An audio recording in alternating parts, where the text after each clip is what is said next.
Welcome to this week's episode of Talking Derry City, folks, and you can see we're in a different surroundings here. Another new location, just as many new locations as Derry City right backs, Kev, this Derry season. City right backs, Derry City goalkeepers, Derry City midfielders, so that's we're fitting it in well, so we are. And you can see the mood that Kev's on already. He's not happy. He obviously down in Tallaght on Friday night. I managed to escape that because that was a hard watch, Kev. It was, and you know, it's 5 games on now, and there's no signs of, right, this is going to click. And I know Tiernan and Mickey, and they all have to say it rightly. You know, what we're seeing in training, fans aren't seeing, ourselves in the media aren't seeing. But that then has to be sort of come on the pitch. And the first half on Friday night, it was chasing shadows. Now, Rovers weren't actually at their best. They probably haven't been at their best yet, fluent best. But they absolutely tore Derry and you on the first half. They couldn't get near them. They couldn't midfield. Burke, Healy and Jack Byrne were running the show. Young Beach done brilliantly, done really well on nets. He made an unbelievable save from Graham Burke in the first half. But look, from Derry's point of view, didn't have a single shot on target. You're coming down to the home of the champions, the team that you're saying we've aspired to beat the champions and go and try and win a league title. We need to come down, have a bit of guts, have a bit of let's go at it, a bit of determination, a bit of front foot and try and win it. And at no stage did Derry do that in the first half. 10-15 minutes to start the second half. Yes, the substitutions made a difference, no denying that. But it still wasn't good enough. He still didn't have a shot on target. Like, even hit one from 40 yards and it bounces 4 times. That counts as on target. It was just an awful night. And as I say, it's now getting to that stage where Tiernan's players need to basically turn up, because it hasn't. Because you're going into, as you spoke before we come on air, of going to Celtic Park, and you need to get that, get the vibe going. And the thing that Derry's performances this season have been flat at best, and then you go to Tallaght and it's a big game, and you even notice in the crowd there was only about 150, maybe 200 Derry fans. There was more at the President's Cup. Now people will say the President's Cup was a Saturday afternoon. I get all that. But from that hysteria of beating Shamrock Rovers in the President's Cup, although I was part of the calm down people, it's a pre-season friendly, compared to pre-season friendly, to there's only 200 come down here to Tallaght. It's a massive game. And as I say, Derry's performances, which is Tiernan's squad, Tiernan's team, have been flat. And it's sort of manifested out to the fans.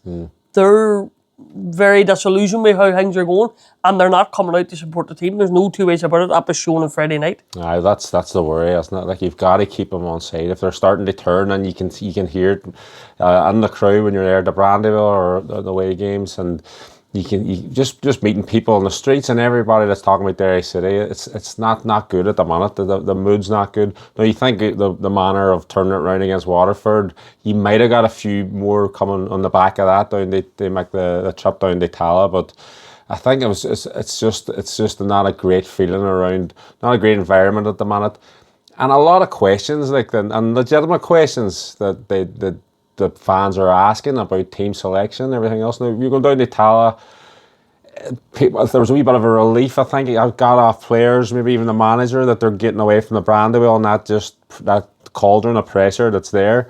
4,000 people that they're getting a wee bit anxious and stuff like that too. So going away might have been a wee bit of a relief. It didn't turn out like that, because you can look at the factors that Winchester was injured, Bratton Fleming ill, by the key players, like for a game like against Shamrock Rovers. Just the team selection just wasn't great, And you look at Josh Thomas, people are calling for 2 up top. Duppo's not yet fully fit, not going to last 90 minutes. Do you start with him? Josh Thomas did really, really well. Could have scored 3 or 4 the last time we were in Tallaght, but it was a totally different game, Kev. And you mentioned the likes of Jack Byrne in the middle. He ran the show. You had young Brennan, and who was outstanding, earned a call up to the Ireland Provisional squad, probably over the head of that, and a few other performances that he's had since coming to Rovers. But just it was so lackluster, so. And you got the impression that they would have been happy to get out of there with a point. I think that's the way they set up. That mentality is not good enough for Derry City. No, well, as I say, there's no point in saying that we're talking about league titles. And I know people are going to say, look, it's 5 games and you're effectively only a point behind Shamrock Rovers. who everybody thinks if you finish above them, you'll win the league. Bohemians and even Stephen Kenny St. Pat's might have something to say about that, and a few other teams to be fair. But it is a case of it's nothing to do with you're only a point behind Shamrock Rovers or 6 behind St. Pat's. Not at this Bohemians. I don't think a table really matters. It doesn't. That's it. It's the performances. The performances have been nowhere near what you need for a squad that has been assembled. And unfortunately, at the minute, the squad that has been assembled, Tiernan's still trying to find out what his best team is, what way he wants to play. And it's getting that stage you're going, right, you've a big double header this weekend, which we'll obviously get on to. Shelburne at home and Pats away. And then you finish with Drogheda on the following week. So it's 3 games in a week. So it's difficult, and it's one of them where you're getting that stage where you're going to have played everybody. Yeah. And, at the minute, Derry are definitely, to be brutally honest, they're probably fortunate to be in the position where they're in. Only a point behind Shamrock Rovers and 6 behind Bows. Because, let's call a spade a spade. Sligo, first game, weren't really good. Got away with a 2-1 victory. Dundalk, last minute kick from Michael Duffy. There's a list. Exactly, there's a list of where we could say performances haven't been good.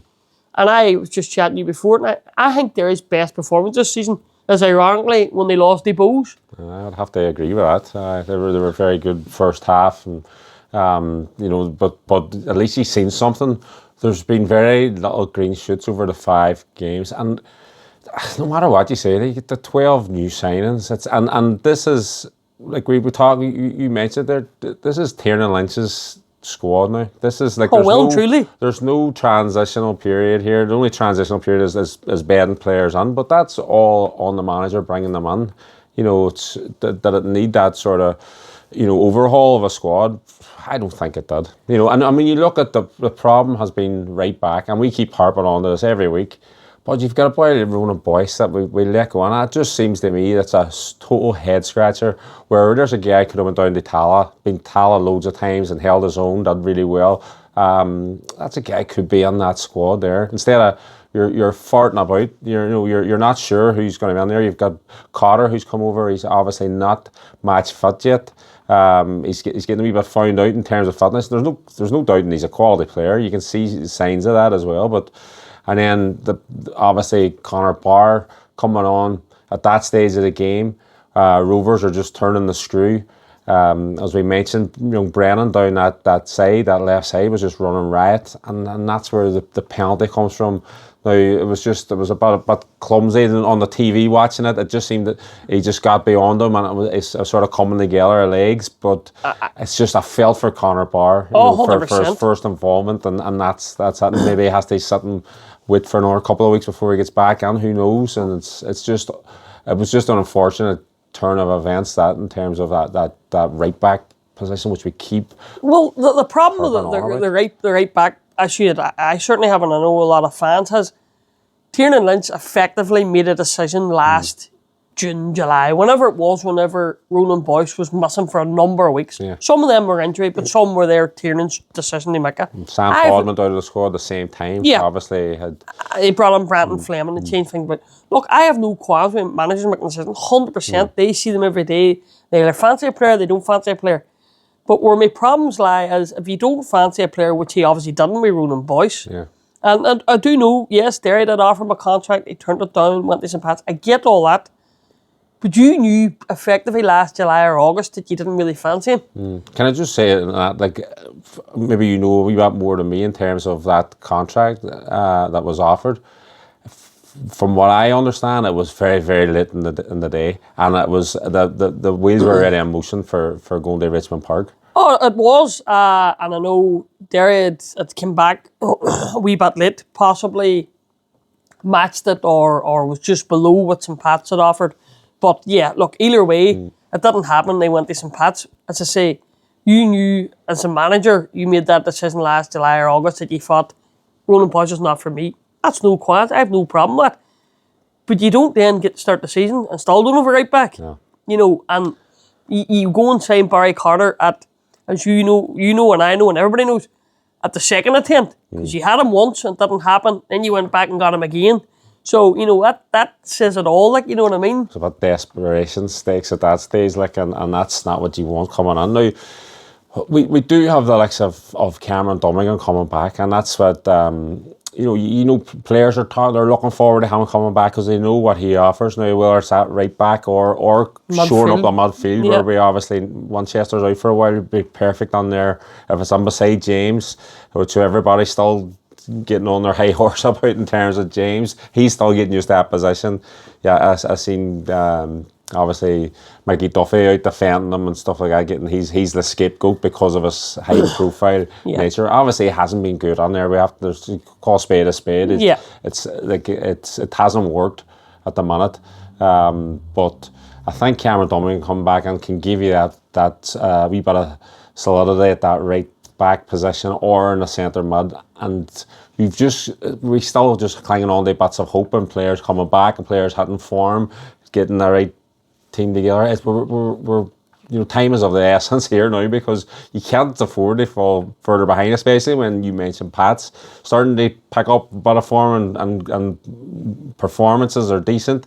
They're like goals and they're What's their firepower? The big thing for Pats is their firepower. You can bring Matt on, you can bring and Martin scored 2, and as you say, you've Keena, like the firepower there is frightening. Like they will get goals.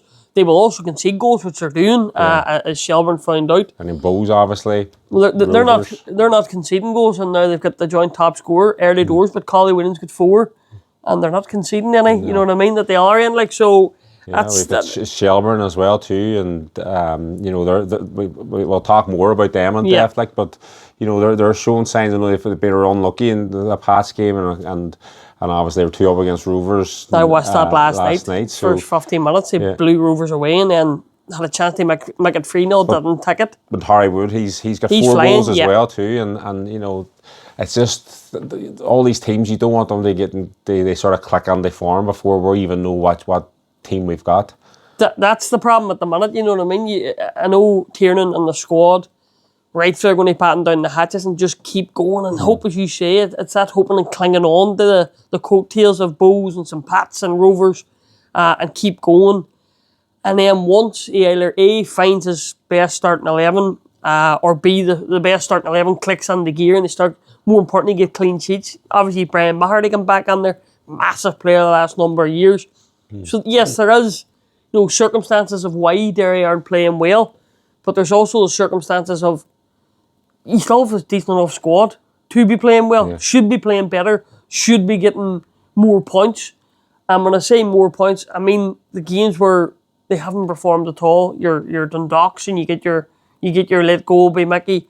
You cover up a lot of cracks from the Waterford game. You're 2 down to Waterford, who, to be honest with you, if Parragam and Tommy Longan don't start scoring goals, I would worry for them, because I think defensively they're leaking like all the time. But no, look, it just hasn't been good. There's no 2 ways getting away from it. Like 5 games on, and it's you can keep talking about gelling, but come this time, well, I suppose 2 weeks, because you'll have played 3 games, you'll have played virtually everybody, if not everybody by then. There's no more betting on. No. You know what I mean? You're 8-9 games at that stage. By the time you get back, like, gone, so you need to get going, and that's what Tiernan will be hoping. As I say, you're right. You hopefully have Dummigan back, and hopefully have Marky to come back, and but you can't keep hoping that these boys that are coming back in are just going to click straight away. No. Well, what like, as I said, like you were down at Tallaght, like what went wrong? Obviously the midfield battle, it wasn't a battle. No. It was just they overran it. But where else did it go wrong in terms of formation? Because it went to the 4-3-3, and is maybe that's probably the way forward, because they looked a bit better, more compact in the middle with Olienka in there too. Well, this is it. The second half they definitely looked stronger, and Olienka coming in made them a bit more tempo, double up front. I felt for young Josh Thomas, because the President's Cup is a different ball game. Pico had his number. Exactly. And you also had big crowd, and everybody's come down with anticipation, and James's first game and all this crack, and it was great. But you started with a tempo. You got at them from the word go. And I'm sorry, that wasn't the tactic on Friday night. No. It was see if we get a point and go up the road again. Was that a mentality because of the boys you're missing, and you're thinking, we are heavily depleted here? Like we maybe a point would be a good one. Just let's just survive this and get up the road and regroup again. Possibly now, as I say, I know that's not what Tiernan and rightfully is going to say, but it looked like a team that was, if we get a point, we're up the road. Eddie Beach, as I say, done really well. It was a positive from Burke in the first half, and that's why I'm going back to it. Rovers actually weren't that spectacular. No. While Eddie Beach made that save and he made 3 or 4 other ones where Jack Byrne occurred and everything, he tapped it away. Aye. They were saves that I expected goalkeeper to make, so... I know they was it 74% possession, yeah. And now we can... we're not going to talk about possession. Or your XGs. It's not happening, people. It is not happening. Happy and Martin O'Neill's back. Martin O'Neill, I agree with him, 100%. XG means I would love to know what Derry's XG was. No, I wouldn't, to be honest with you. I don't give a monkeys. No, I wouldn't tell a story. I would tell the story. No, I would just say that they were crap. So I'm sorry, I'm not having XG, folks. XG means nothing. I'll go up to Tallaght Lines tomorrow. I listen, Kevin McLaughlin just says, forget about your XG. You were crap. I'm telling you, I think you would have to say, you're right, we were. But like that the 74% possession stat was pretty damning. I think it was 69 point something in Rovers' favour in the second half or overall. Yeah. Which is, you don't expect Derry teams to be getting just played off the park like that, Well, that's it. The one stat that, apart from all the possession, is the not having a single shot. Aye, that's on target. That's figuring about anything else. That's where you go right here. Hold on a minute. Patrick McLean, if it hadn't been flicked off his head, he could have a certain goal there. Well, it's just that, you know what I mean? He gets so we're clinging on to hopefully if I get his head to that. So I think it was Lopez heading away. Damn you, Roberto Lopez heading away. No, look, it's a bad night, and as I says, I keep harping back to it. I know, you're sounding as if you're hammering them here, but it hasn't been good in the first 5. There's nothing where you go, right, happy days, can't wait. Let's get the fans going. You're going into Celtic Park in a couple of weeks. You have 2 more home games at the Brandywell.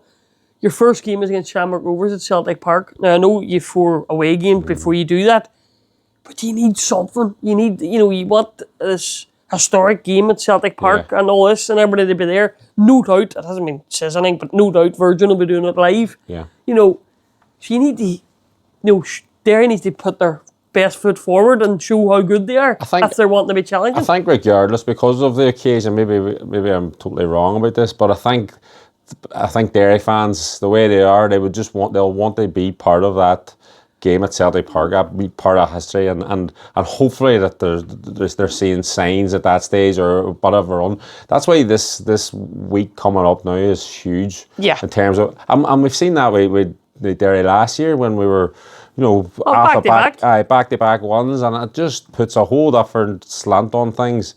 And you were saying too, the quality in that squad, the quality of players. You talk to the players and they're looking around the dressing room. We know we're good enough here. It's just for one reason or not, it just hasn't happened at the minute. But the worrying thing for me was, everybody was thinking, right, the 4 home games at the start, you get your maximum points or near maximum points. We'd be on a roll. We're going to be, out in front. The rest of them are playing catch up. And that would give us a wee bit of breathing space because no doubt when you're going to Celtic Park, when you're going on all those away trips back to back, that's your testing part there. You don't know what this pitch is going to be like when you have to get used to a new pitch at the Brandywell. That's very disruptive in terms of your season and how you're playing together and how you're linking up. So that's all obstacles they come for Derry City. So we can't afford to be falling further off the piss at this stage. There's no doubt about it. And we keep saying it, what was it, 12 or 13 new signings in the close season? That's a new squad. That's just crazy. Let's call it spade a spade. It is crazy that you're bringing in 12 or 13 new signings. The whole overturn of players in and out over the last I would say since Tiernan's come in, I'm not 100% in figures, but I would say on turnover players out and players in, we're easily close to 50. And that's crazy. That's just insane. That's like, it's like 3 different squads all on. Like, Yeah, you know what I It's mean? like- Aye. So if you're looking, they have an identity and a style of play. Like if I ask you what is the style of play, because they've changed now. So they've got the 4 at the back now. We played 3 at the back, or the 2 wing backs and the 3 centre halves last year. Now it's changed again. So we're getting used to a new system, a new formation. We already know there's so many new players. But what if I was asking, what does Tiernan Lynch's style of play? What's Derry City's identity? This season, I don't know if it's Scooby-Doo. Last season, when he played the box, and I hit going on these sort of technical terms, but it worked a treat. It did, aye. You had 2 sitting midfielders, which was Diallo and Winchester. Then you had Mickey Duffy and Gavin White, or Mickey Duffy and Adam O'Reilly, or whatever you want to do it. Yeah. You had Dippo up front. As you say, you had the 3 at the back, and then you had the 2 wing backs. And you went on the run at the end of the season to get you second spot. No, it's changed. Why you've changed now to 4 at the back, maybe the personality you have, that's fair enough. But I just don't know where they're trying to go. There's no high press, there's no let's start with a tempo. Well, you like the players after the match, the Rovers players were saying, it was Jack Byrne, basically once they realised the press and they were able to get through that first line of the press, that was their home and host. Yeah. So that obviously didn't work. There was no plan B. Did you hear Stephen Bradley's comments about the President's Cup meant nothing? It was all like so people are getting carried away with that result and performance. I'm sorry, Stephen, I agree with you. I wasn't Simon on the other hand. Oh, he was like in I Champions just League. thought like, maybe there's something here. But I knew obviously Rovers. That was he pointed out that was their 14th training. He called it a training session. Like so. Now is that sour grips and looking back and kicking you when you're down?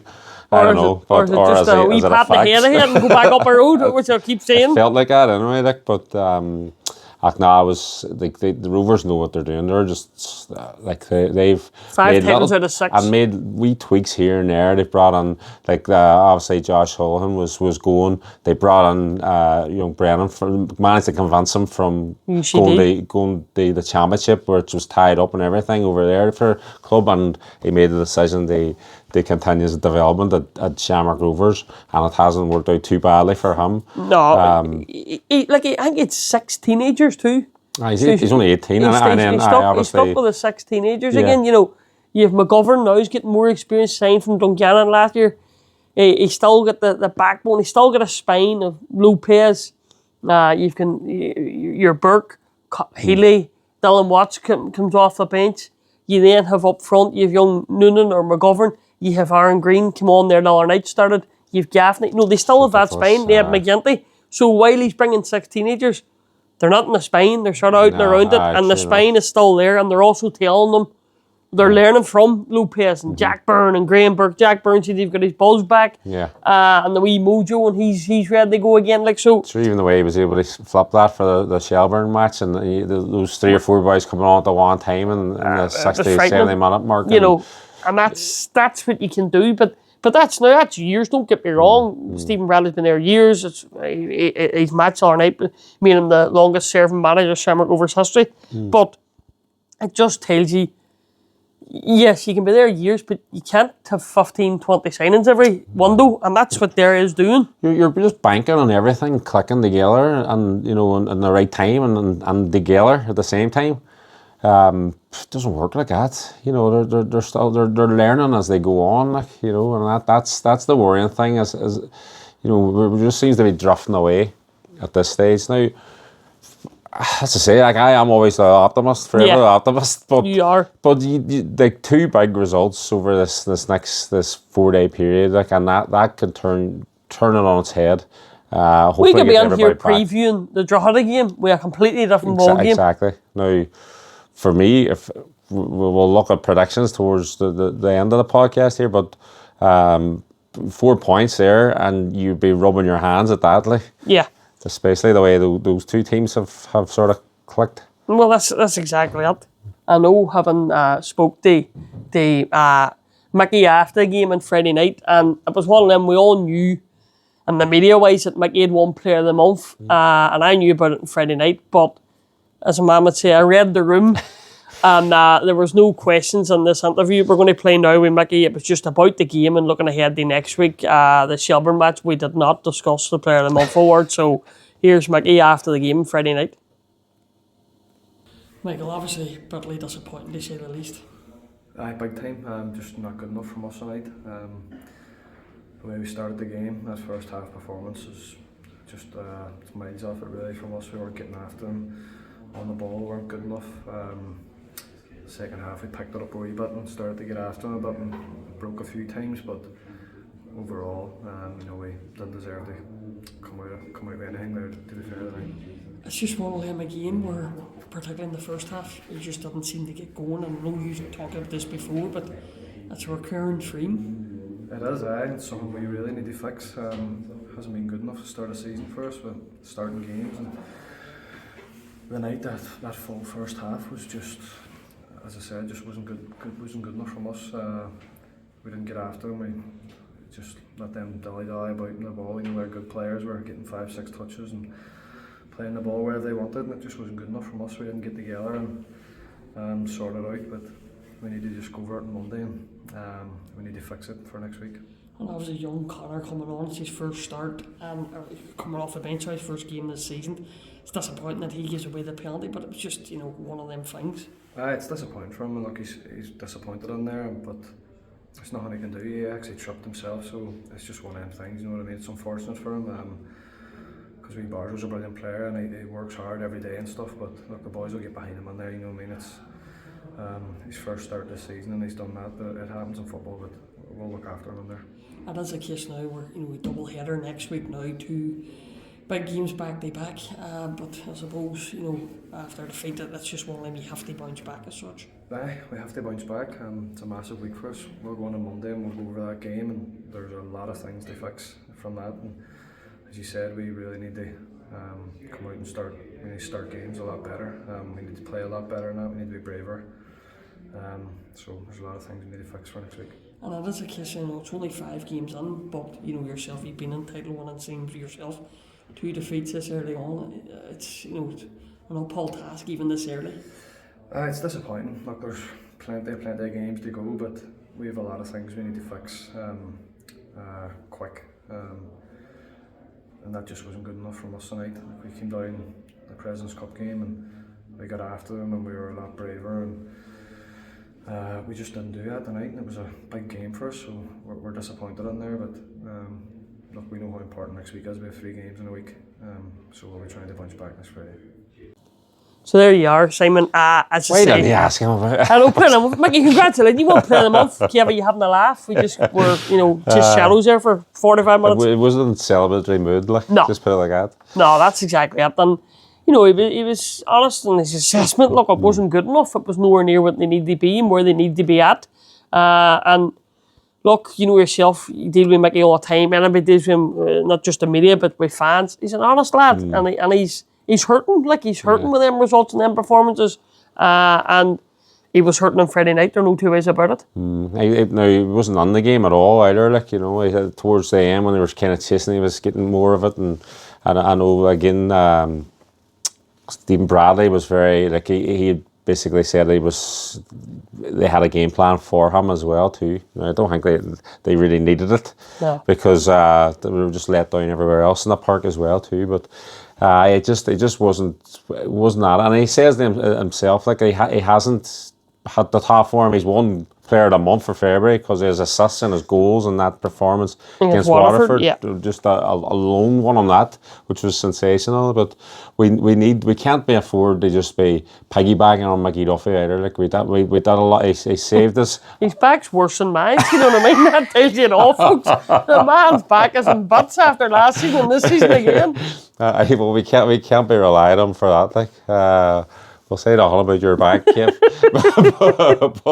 but poor Mickey. But as you said, it was a big few days for him then, just from a personal point of view. And you talked to him after, just on his own, off camera. But I caught up with him then on Sunday, just when let the dust settle. Exactly. You read the room and let it go for 48 hours. And we got chatting to him just about basically how he thinks the season's gone obviously about the personal accolades and stuff, but what he really wants, he loves the trophies and the personal accolades and the player of the year last year, player of the month. I think it's his 4th in total, isn't it? Like since he's come to League Ireland, but it's the league title, and he hasn't given up on it. But here's a wee bit of the conversation I had with Maggie then on Sunday. It is. It's massively disappointing. We wanted to go out in there and have a go, and we just didn't do that. We knew we weren't good enough on the night, the way we played, the way we got after them, also on the ball. So there's loads of things we need to fix, and I'm sure we'll look through it on Monday and Tuesday and try to get it right. And the only positive is now we've 3 games in a week, so it's a perfect week for us to go and put it right. It's a good way to look at it, and it's a huge week in terms of the teams that you're playing. But as you said, it offers you a quick fire way back under it. You know, with positive result just changes everything. It changes the mood around everywhere. It does big time, and we've been in this position before, and we've went and done that. We've went and turned it round, and we've went on a winning streak, and we really need to do that now. We know we have the quality players in there and stuff, and we just need to click now, and we need to stick together, and we need to. There's just a lot of things we need to do a lot better. Us getting after teams and us on the ball, but we're working on it every day, so we will get there. There's not too much to do, Mickey, in terms of so many new faces on and boys out of position and just with injuries and everything else. It's not too much to overcome, is it? You wouldn't think. No, it's definitely not, and we know that in there. Like we're obviously massively disappointed after our night, but we're not. It's not like mad panic stations. You know, we know we have the squad, and we know we have quality players throughout, and players coming back from injury as well. And so we just look at now the next game how we can go and put that right, and it's good that we have 3 games in a week. Yeah, I suppose from your own personal perspective too. You know, I know how much you want this league title right there, and you don't think you can't let another year pass, can't you? When you've come so close and so close every year, and you're investing in big players. It's just, I don't think for yourself personally, you don't want it to pass another year. No, I don't. I've obviously made it clear this winning the league is what I want to do at Derry City, and I want it so much, but I know how hard it's going to be, and we've built a brilliant squad for it this year to go and challenge, but we just haven't got going yet. And I know it's early days, but we don't want to let it pass us by, and we have a lot of things to work on. We do all have that belief in there, but it just needs to get going very soon here. Well, we'll just sort of change the more positive news, and you've started where you left off in terms of picking up awards, last year's Player of the Year, and you've got the first one on the bank, the Player of the Month. How happy are you with that? Because considering who you were up against as well too, and how good the likes of Dawson Devoy and Colin Whelan have started the season, it must be very pleasing. I was delighted with it.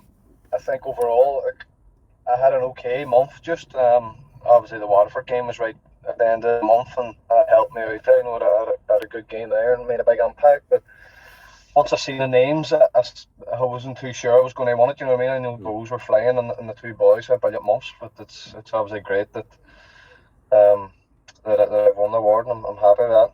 It's just a sort of continuation from last year. Does it give you a wee incentive, like, you know? I know like individual awards aren't everything, and it's that the big prize is what you're after. But does it give you a wee incentives, like, as it goes along, like, you know, just they raise the game every time?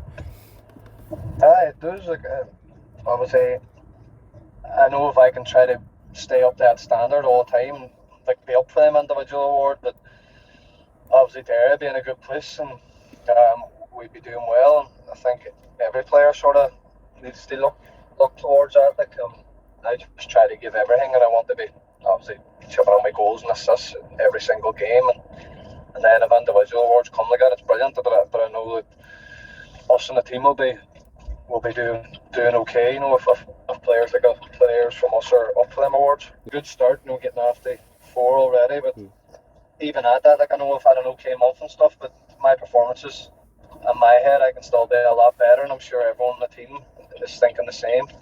There's still another gear to come from us all individually, like, and as a team. So that's the way I look at it. Like, I'm obviously happy with the award, but I feel like there's still another level to me, and I'll be still trying to work hard every week to try to get that level. Yeah, like he's delighted. He's delighted to pick up his trophies. Really wants, obviously, the holy grail as we all want it. Like, but another wee part of that conversation was he's not. He knows there's a lot to fix. He doesn't shy away from it. There's loads to be fixed, but he's still got that faith, and I suppose he has to. He has to speak like that. But genuinely, you could hear there that he does believe that this squad is good enough. It's only a matter of time now. That sort of wee window of opportunity is sort of closing fast. Yeah. But he's very confident that they can turn it around. Well, this is it. Like, we do say that they're a point behind Shamrock Rovers, and we keep going on that Rovers are still going to that benchmark. But as I say, Rennie and Bowes will be saying something different about that. But you're 6 behind them. No, it's 5 games. We get all that. It's 2 defeats, and the 5 is concerning because title-winning teams, they don't lose that many, you know what I mean? Normally, like, that's what normally... But it's about 8 or even 9 was on, but I think definitely, 1 year, yeah. Well, like the Rovers, like they weren't prolific, but that's like how competitive the league can be. So you expect a few defeats, but not so early, where you're sort of... You're playing catch-up. Exactly. Now, as I say, you're only playing catch-up to some Pats and Bows, the minute I say only, you know what I mean? But no, look, if Mickey wins a few more Player Le Mans and he's up there challenging for top goal scorer, Derry City will be up challenging, maybe not for a league title, but they'll be in that mix for second, third again. Yeah. Hopefully a league title, but I'm just saying, if Mickey has a good season, Derry will have a good season in terms of, they could be challenging, or they could win the FAA Cup. Yeah. But, you need more than Mickey. If you want to win a league title, you need more than Mickey to be doing it, and at the minute, it's still the Mickey Duffy show. Yeah. No, there is, as you say, hopefully Marky's back. It was just a precautionary with a hamstring, wasn't it? So he's going to offer you something out that right side. Maybe if Cotter now a few more minutes under his belt, he's ready for Friday night, and he can provide that overlap for Marky and allow Marky to get into the game a wee bit more. We're just hoping now it starts, because he has, as much as we can hammer on the Tiernan Lynch, he has been a wee bit hamstrung in terms of injuries and not being able to play his best 11, if he knows what that best 11 is. He hasn't been able to play hasn't had the full deck of cards here yet. No, this is happening. I just look at the whole Marky situation. I know you just says up on the right hand side. No disrespect, it's not working neither. No. Marky's not. He's a midfield centre midfielder. He done it with Drogheda. He was superb in centre midfield. You looked at the end of the season with the stats that come up. Winchester was top, Marky was second, midfield duels and all this crack in midfield, but it was centre midfield. Yeah. So, I know players have to adapt, I get all that, I'm not denying that, but if you're going through a way to try and get results, play your best team in the best positions that you signed them for, or you have them. But he signed the players who are all playing that same position, that's the thing. Yeah. So you've got to change. You lost Diallo and it's been James is in there, but you could play Dara Markey in there. Winchester, in my opinion, has to start. If he's fit, he starts. Now, at the minute, we don't think he is going to be fit. We're recording this Tuesday night, so we'll know more later in the week. I think it's tomorrow, the presser, how bad Winchester is or how good he is, whatever he is. But if you're starting tomorrow and everybody was fit, Winchester will be your first the team sheet behind Brian Maher, I suppose. But it's then trying to fix everything else, and do you go back to a back three? Do you go in with your midfield of a box again? There's so many things you may have to try and go back to, but we got back to it last season. It wasn't spectacular, don't get me wrong, and results probably covered it up, but still done a bit of a run. They were getting results on a run, and it was an information that seemed to work for Mickey Duffy in particular. And you would think, based on that formation, and like you've got Mickey, you got Marky that other side. You could also have James Clark there as well too. So you do have the personnel that's going to would work. So I would like to see him try and change it up. Like I'm not as we said, like it's very easy to point a finger at James McLean because he's been asked to play on there. I think people need to get over it. He's not he's learning a new position playing centre midfield. And it's to be honest, it's getting a bit of a bore now that everybody just keeps. It's Mickey's not, right. It's not that. It's because there's so many other issues. Exactly.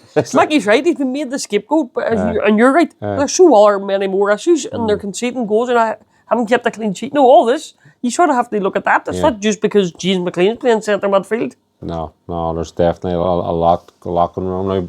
We're another weekend as well too, and we'll figure, as you said, we'll figure out who's they got available now for Friday night. But looking at Shells, who are first up, I watched them last night as well too. They were 2-0 up. Started off like a house on fire, and then obviously the penalty, the keeper decision, like the speed was crazy. They come out that far, and when it was going out for McGovern would have kept it on, but still, there was no need for it. No. And it was just, Joey Bryan says that in his after-match interview. It was a bad decision. He kept saying bad decision. I was like, Joey, calm down.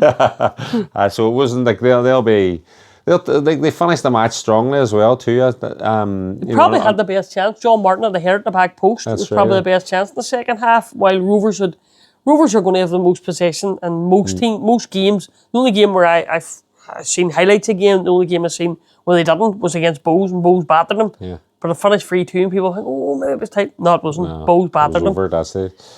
But what do you think, Shelburne? Like, because I know we've got Pats, they come then very quickly afterwards and down Inchicore, but for this one, it's a home match. This is the one where you have to get the 3 points out of it, but it's not going to be an easy one, that's for sure. No, well, obviously, Harry Wood and Chelsea have good memories of the Brandywell, won league titles and such alike. And Harry Wood started like a house on fire, scoring goals, taking penalties.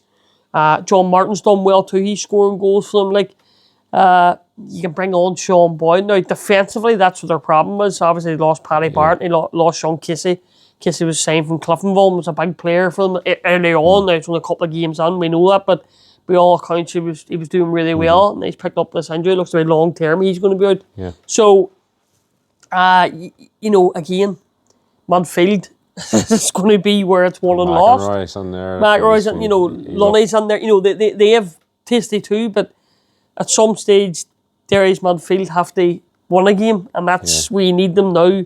Friday night, they have to step up, and again, you have to keep a clean sheet. Let's start bread and butter here. Clean sheet, move on to right. Can we nick it 1-0? That's what Derry have to do, is get a clean sheet. This is Eddie Beach done well. He'll have confidence from the Shamrock Rovers game. Disappointing, obviously lost, but he'll have confidence from at least. As I say, we have to see what the crack is too. Rob Slavin, I think, has picked up a bit of a knock, so we'll sort of see how he might be. Brandon Fleming, if he's over the illness and you're hoping he's back available. So you should have a few players hopefully back. Dara Markey, as you alluded to, again, we'll not know until tomorrow, but they will make a difference. But again, it's going to be down to Tiernan and what team selection, because I think he's got this stage where he has to go, right, to start Dippo, to change the midfield. He's going to have to maybe do something here. As I say, that's twice. James Winowicky's come on and done well. He done well in the Waterford game when he came on and won a lot of things that supporters probably weren't really thinking about, because we were just thinking Mickey's hat-trick, but he was one headers in the middle of the field. He was very effective. In the midfield, and that's what you need. You need them type of player, so he could be knocking the door. So it's nice that Tiernan hopefully will have a selection headache, but it's going to be interesting to see what way he goes with what team he picks. And then this is where you need your squad as well, your squad depth. Tiernan talked about that after the Waterford game as well. Now he reverted back the tight end for going down to Rovers, but he's going to need it for the double header, isn't he? I know you can't really tell how you're going to change it up until after the Shelburne match is gone. But this is why you needed that big squad. You're coming into European matches and stuff too. Is there enough quality there for a quick turnaround? And they get 2 big results, do you think? Well, I think there is. I think there is enough quality. I think, in my opinion, you have to do what Stephen Bradley did. Stephen Bradley, yes, he had 6 teenagers, but his spine against Derry was the big boys. Yeah. Burke, Healy, Jack Byrne. I'm going there, and then I'll worry about Shelburne. Your next game is your most important game. It is in Derry's case. There's no doubt about it. So I think you don't worry about some Pats, and I know they won't. It's all focused on Shelburne, and you start with your strongest 11, and you hope that you get the result. And then we're not saying the team that you play against St. Pat's isn't a strong 11, but I'm just saying, in my opinion, you have to get a result on Friday night just to get the fans going again, get that excitement back in, because to say you've only 2 games before you get into Celtic Park, and 2 games before you're on the road for 4, like, so I think you need a result on Friday night. Definitely, because like they can turn. Like I know they were booing James Clark going off, and the Waterford game and things like that, and they were booing at half time and stuff. So it's I know Tiernan will be under a wee bit of P here for definite, like in the front of the home support. There's talk of all that. There's talk of disharmony. There was tweets put out about dressing room bus stops, all rubbish. Utter rubbish. So, of the highest order. But it just shows, like obviously it's coming, when it comes from a Bohemians fans page, that I think that's where it was indicated from. You should have your, really? What's, like, who's got the gain out of this? But I think, we'll see once people think that Derry can be unsettled, they'll, different fan groups or whatever, if they can unsettle them by throwing out a wee half-truth or, like, a total false claim, then they're going to do it. Because it's not going to take much to get people unsettled here, and that wee bit of disharmony grows, and and that's what you want to stay clear of. Like, everybody needs to be together, I suppose. Like, listen, that tweet, it's not even worth talking about. It was utter crap. It's like as a case, Roddy Collins, Jabe. Listen, it's just get on with it, and as I say, you hope now that they are and they get at it. And look, I suppose I'll go with a prediction first off. We'll do, obviously, you say Shells first, and then we'll worry about Pats. Shells, I'm going to go, and I hate saying it because I don't think we'll keep a clean sheet, but I'm going to go Derry's way, nick it 2-1. 2-1. 2-1 Derry.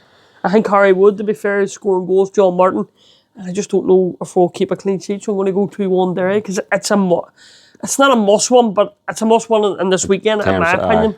Well, I can't see them winning, to be honest. I haven't seen anything to go. I would just be, I don't know, the hard rule in the head, but I would think a draw would be probably the right result there. Like, I would probably go 1 each again. Can't see them keeping a clean sheet either. It's a bit grum, as like, yeah. I know. But I'll go 1 each, I think. And hopefully, I'm hoping I'm wrong, because we need a 1. And obviously, you know yourself, St. Pat's game takes all, it's a different game. We don't know. There are going to be matches played. St. Pat's might have under suspensions, Derry might have under suspensions. So we don't know. So this is a complete nutter. Or we can't really give any sort of speculation or judgment here, so we're really shooting under the one here. Pats, as I say, the firepower, it's there, like, and I think if Derry got a point to go up the road, they would take hand and all. But Derry's record down there is very good. Been bad, it's been decent down there. But I don't know. I worry about Pats. I think Pats could see us off. To be honest, I think it'll be a Pats victory on Monday night, unfortunately. Well, I'm going to go 1 each again.